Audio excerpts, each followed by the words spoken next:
for some. This is an NBC News special report. Here's Lester Holt. Good day, everyone. We're coming on the air with breaking news. A major development of the case against former President Donald Trump concerning those classified documents found at his Florida home. Just moments ago, the special counsel's office announced the former president will face new charges as part of that case, including obstruction of justice and willful retention of classified documents.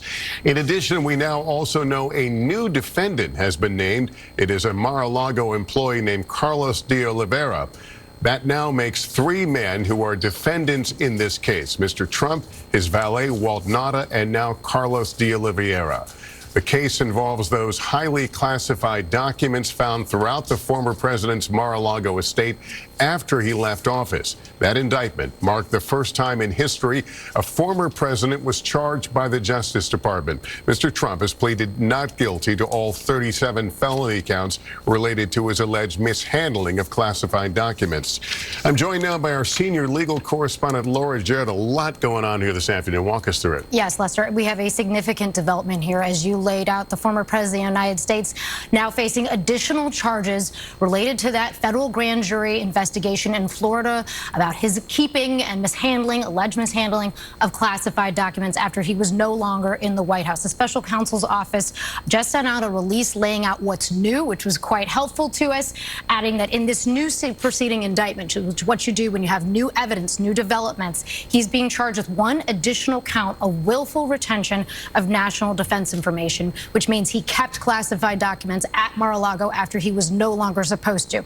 But perhaps the most significant development we have here that is new is that the special counsel, the prosecutors at DOJ believe that Mr. Trump, Mr. de Oliveira, and Mr. Nauta, his 2 associates at Mar-a-Lago, they believe that he attempted to delete surveillance video from Mar-a-Lago in the summer of 2022, which is something we had not heard before. Obviously, there had been lots of reporting out there about their alleged obstruction of the government's efforts to retrieve those documents, but this is the first time that Mr. Trump has ever faced charges related to deleting surveillance video, Lester. But these are acts that occurred within a larger crime that has already been reported, so why would they add these additional charges? Because the grand jury that was investigating this entire affair was still ongoing, and when you have a situation like that, they can bring new charges if they get new evidence, and we knew that other witnesses had been before that grand jury. There had been reporting that other additional Trump organization employees had actually received a target letter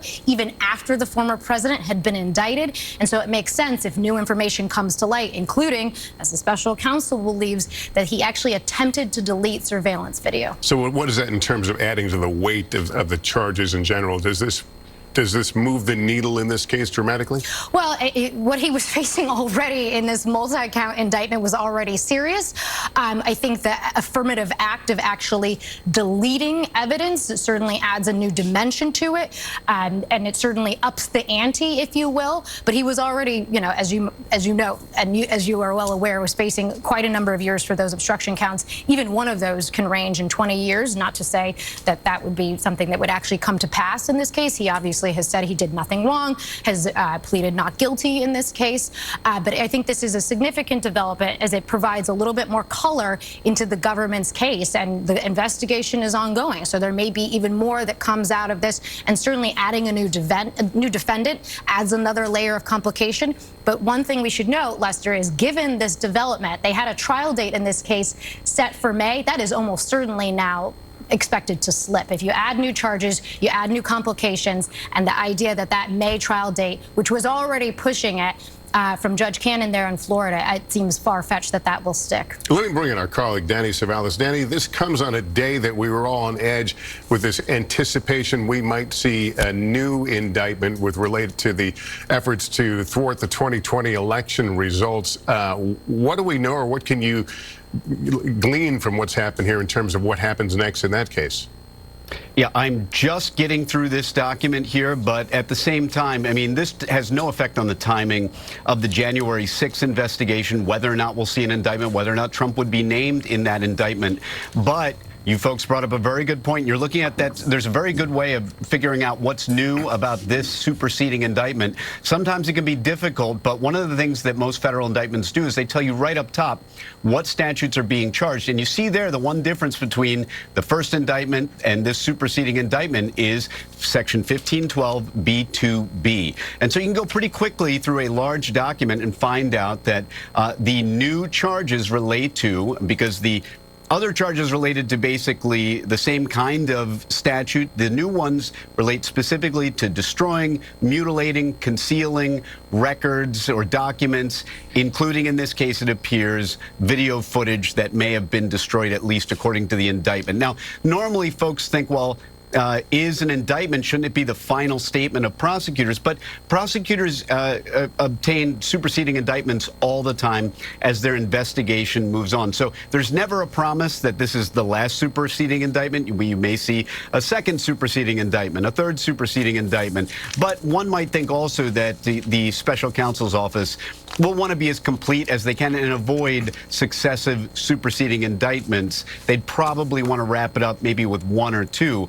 But again, there's no rule requiring that they do so. So all this tells us is that the special counsel's office is still at work. It tells us virtually nothing about what we can expect for a January 6th indictment. And I have to say what Laura said was exactly right. I've said this before. The May trial date for the documents case was never going to go forward. I didn't know why at the time, but the reason is unexpected things happen. This is one of those unexpected things. That trial date will almost certainly now end up getting pushed out. And there, of course, is a political campaign, a presidential campaign during all this. Danny, thank you. Let's go back to NBC senior Capitol Hill correspondent Garrett Hank. We have heard from the former president through social media today, but correct me if I'm wrong, he did not telegraph the possibility of new charges in that original federal case. No, that's right, Lester. The former president has been kind of firing away on social media today, mostly reposting claims he has made previously, talking about the idea of all these cases against him being a witch hunt. To the degree that he engaged with any of the cases against him today, it was with a statement describing this meeting that his attorneys had at the special counsel's office earlier today. He said that was a productive meeting. He said his attorneys made the case that he should not be charged, had committed no crime, and that a further indictment against him would be bad for the country. But this specific news today appears to have caught the former president to some degree off guard. A statement from a spokesman a little while ago talked about the idea that the additional charges here against this third person were nothing more, as the spokesman writes, than a continued desperate attempt by the Biden crime family, as they say, to harass President Trump and those around him. It's not clear to me that when this statement was authored, the Trump campaign was even aware that there would be additional charges against the former president. So I think it speaks to the breadth of the legal challenges against him and the amount of fires that they're going to have to put out simultaneously. In this case, with members of overlapping legal teams. You know, one of the lawyers on the classified documents case was here in Washington, D.C. today for that meeting with the special counsel about the elections case. So, Lester, the political and the legal very much colliding for the former president and current Republican frontrunner for the nomination in 2024. All right, Garrett, we'll ask you to stand by. Laura, so what does this mean in terms of the possibility? There's now a third defendant in the Mar-a-Lago case. Does this suggest the possibility that someone among them is going to flip? Well, it's certainly what prosecutors would like to see happen, but thus far it is not as what we've seen as it relates to Walt Nauta, the person who was originally charged with the former president, known as his body man, his one-time valet in the White House, who then went with him down to Florida.